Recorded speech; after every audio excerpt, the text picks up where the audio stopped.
There is the matter. Sir కూటమిలో వేరు కుంపట్లు, బొత్స లేఖాస్త్రం. కూటమిలో ఈ సమస్య చాలా అంతకంతకు ఇప్పుడు మనం బొత్స సత్యనారాయణ శాసన మండలిలో ప్రతిపక్ష నాయకుడు, అలాగే ఉత్తరాంధ్రలో చాలా ప్రముఖ నాయకుడు.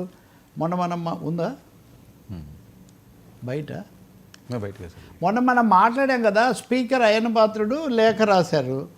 ఈ మాజీ సైనికుడు భూమి ఎండాడు 2లో తీసుకున్నది ఈ అంశం మీద కథనాలు రకరకాలుగా వస్తున్నాయి. మనస్తాపం చెంది ఆయన వీటి మీద దర్యాప్తు జరపండి అని మంత్రి అనగాని సత్యప్రసాద్కు ఆయన లేఖ రాశాడు. బొత్స ఇప్పుడు దాన్ని బలపరుస్తున్నాడు ఒక విధంగా చెప్పాలంటే. అంటే అయ్యన్న పాత్రుడిని బలపరుస్తున్నాడని కాదు, లేఖ రాశారు కదా మీరు విచారణ జరపండి. విశాఖపట్నంలో వరుసగా ఇన్ని సమస్యలు ఉన్నాయి, వీటి మీద గతంలో కూడా ఉన్నాయి. గంటా శ్రీనివాసరావు కూడా బలపరుస్తున్నాడు. నా ప్రశ్న ఏంటంటే, బొత్స సత్యనారాయణ గారు బలపరిచి, గంటా శ్రీనివాసరావు గారు బలపరిచి, అయ్యన్న పాత్రుడు గారు కూడా బలపరిచిన తర్వాత అక్కడ విచారణ జరిపి నిజాలు ఒక టైం బౌండ్గా ఇదిగో 2 నెలలు 3 నెలల్లో నివేదిక రావాలని చెప్పడానికి అభ్యంతరం ఏంటి? ఎందుకు దాన్ని తీసుకోవట్లేదు?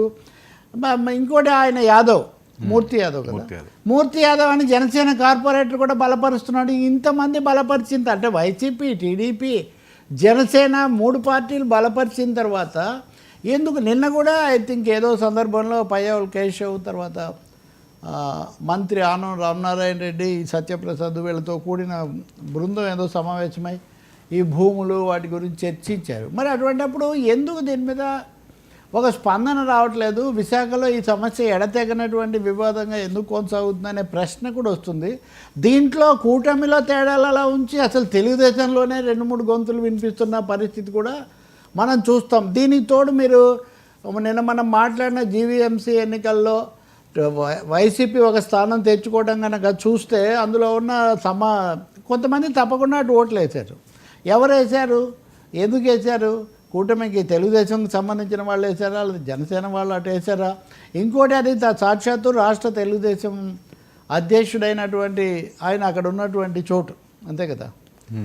కాబట్టి కొంచెం ఈ విషయంలో తీవ్రమైన పరిస్థితి అనుకోవాలి. అంతకుముందు మనం మాట్లాడాము అక్కడ పోలవరం శాసనసభ్యుడు బాలరాజు విషయంలో దేవినేని ఉమాకు రాంబాబుకు మధ్యలో జరిగిన సంభాషణ, దాని మీద ఒకరు ఆరోపణలు చేసుకుంటున్న పరిస్థితి, తిరుపతిలో జరిగినటువంటి కొన్ని ఘటనలు, కడప జిల్లాలో కొన్ని ఘటనలు, ఇవన్నీ కనుక చూస్తుంటే కూటమి మీద బయట విమర్శలు అలా ఉంచి అంతర్గతంగా కూడా ఈ ఒద్దిగా లోపిస్తున్నటువంటి అంశం మటుకు స్పష్టంగా కనిపిస్తుంది. ఈరోజే స్టోరీ కూడా ఉంది, చాలా వాటిలో ఉంది.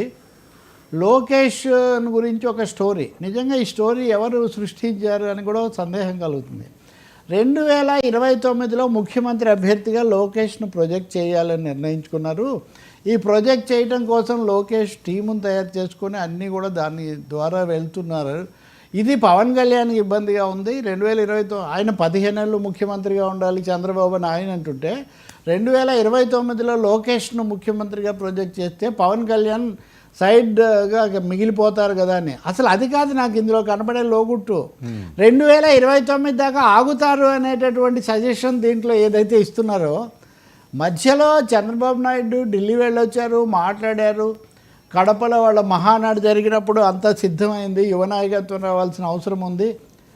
పార్టీ నిబంధనల ప్రకారం అలాగే రాజ్యాంగం ప్రకారం రెండింటిని మేళవించి యువ నాయకత్వాన్ని ఎలా తీసుకురావాలో భారత రాజ్యాంగం ఎందుకన్నారు ఆయన? ముఖ్యమంత్రి పదవి అయితేనే కదా రాజ్యాంగం అవసరం వస్తుంది. వర్కింగ్ ప్రెసిడెంట్గా చేయడానికి భారత రాజ్యాంగం అవసరం లేదు. కాబట్టి చంద్రబాబు నాయుడు తన జాతీయ ఇంటర్వ్యూలలో మన రాష్ట్రంలో ఇచ్చిన వాటిలో చాలా స్పష్టంగా యువ నాయకత్వాన్ని తీసుకొని రావడానికి సిద్ధమవుతున్నాము అని చెప్తున్న పరిస్థితుల్లో మీడియాలో ఈ వెర్షన్ ఏది 2029కి లోకేష్ను సిద్ధం చేయరు. లోకేష్ని ఇప్పుడు ఆయన 2024కే సిద్ధంగా ఉన్నాడు వాళ్ళ పార్టీ వాళ్ళు, ఆయన అనుయాయుల దృష్టిలో. కాబట్టి ఇవన్నీ చూసినప్పుడు కూటమిలో ఈ అంతర్గత ఒద్దిక అనేది కొంచెం సమస్యగా ఉన్నట్టు మనకు స్పష్టం అవుతుంది, ఒప్పుకున్నా ఒప్పుకోపోయినా. నిన్న కూడా చంద్రబాబు నాయుడు క్యాబినెట్ సమావేశం అయ్యాక మళ్ళీ అందరినీ కూర్చోబెట్టారని, మళ్ళీ ఒకసారి క్లాస్ పీకారని, అలాగే కమిటీ మేము వేస్తే మీ కమిటీ ఒక్కసారి కూడా సమావేశం కాకపోవడం ఏంటి అని ఆయన ఒక కమిటీ మీద అసంతృప్తి కూడా వెలిబుచ్చారని ఈ వార్తలు, ఈ సమాచారాలన్నీ కూడా వస్తున్నాయి. మీరు గమనిస్తే పవన్ కళ్యాణ్ కొంత దూరంగా కొంత నిరాసక్తంగా సినిమాల వల్ల కావచ్చు ఇంకో కారణం వల్ల కావచ్చు గతంలో అంత వెరీ యాక్టివ్ ప్రొఫైల్ అయితే ఆయన మెయింటైన్ చేస్తున్నట్టు కనపడదు. అందులో ఒక తమాషా కూడా ఉంది. జాతీయ విషయాల్లో చాలా యాక్టివ్ ప్రొఫైల్ చేస్తున్నాడు ఆయన. అది ఆపరేషన్ సింధూర్ అయినా, అది కాశ్మీర్ 370 అయినా, ఇంకోటి మరి రాష్ట్ర వ్యవహారాల్లోనే అంత చురుగ్గా ఇప్పుడు ఇన్ని పథకాలు లాంచ్ చేస్తున్నారు ప్రకటనలు. గతంలో కీలకమైన పథకం అంటే ముఖ్యమంత్రి ఉప ముఖ్యమంత్రి ఇద్దరు ఉండి దాన్ని చేయటం ఇట్లాంటివి జరుగుతుండేది.